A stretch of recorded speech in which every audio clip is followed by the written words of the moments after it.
Standing on the highest ledge, right on the world. Hello, Assalamualaikum. Kita akan bercamping dekat Draco Nature Camp. Kali ni kita bawa tu apa? Akak nenek. Nenek dan atuk. Fear to make my purpose crystal clear. The reason that I'm standing here, my heart is beating like a drum for all the things that are to come. I take a breath and make the leap, a promise I will always keep.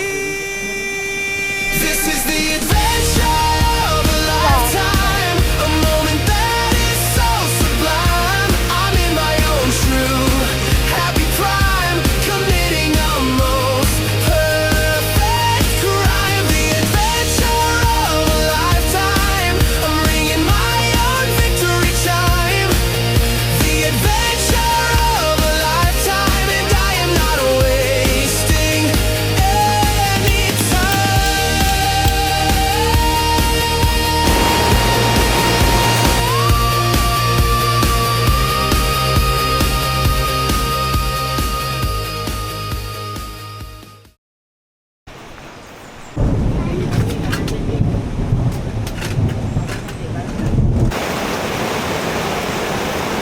Draco Nature Camp ada 20 tapak. Basically ada 3 bahagian tapak dia, dekat dengan sungai.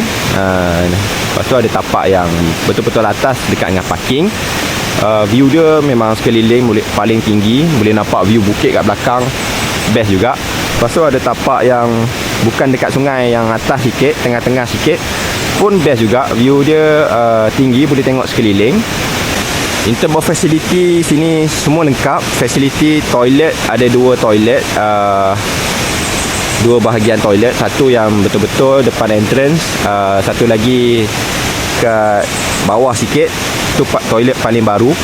Toilet yang dekat dengan entrance ni, toilet dia share, laki perempuan. Ada 4 toilet, ada 4, 1 bilik mandi, 3 toilet.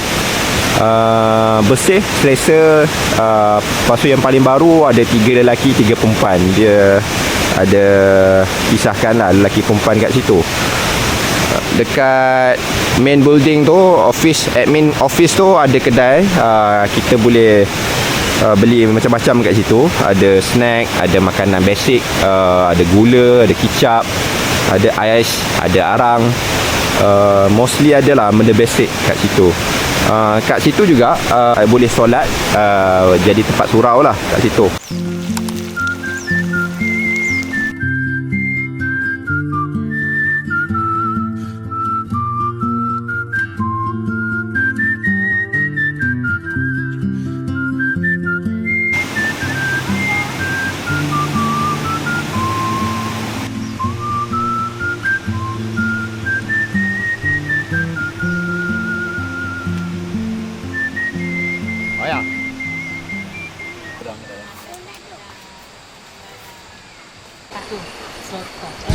Baby, this is what you came for. Like me, strikes every time you move. And everybody's watching her.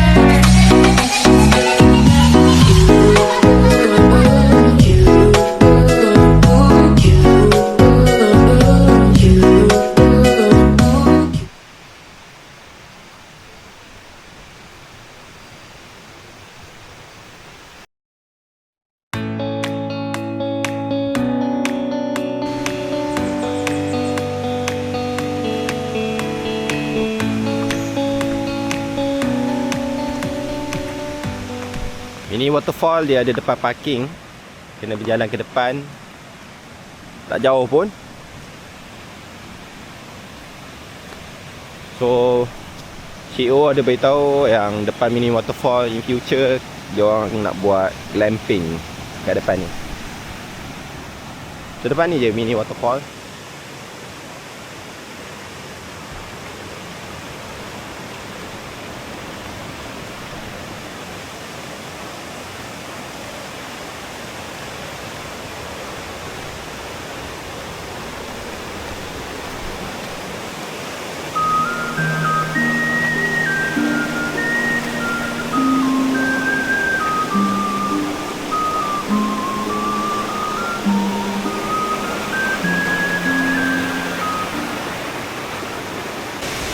Pada kami ada 3 sungai yang best kat Drakor ni.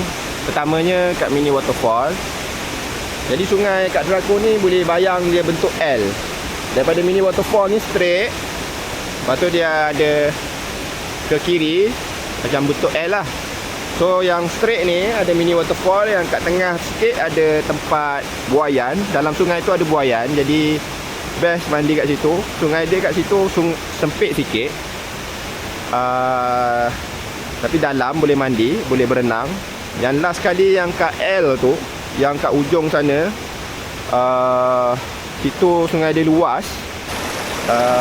Best boleh mandi juga. Budak-budak suka mandi kat situ. Ada pasir, banyak pasir dan luas. Dan boleh berenang jugalah kedalaman dia.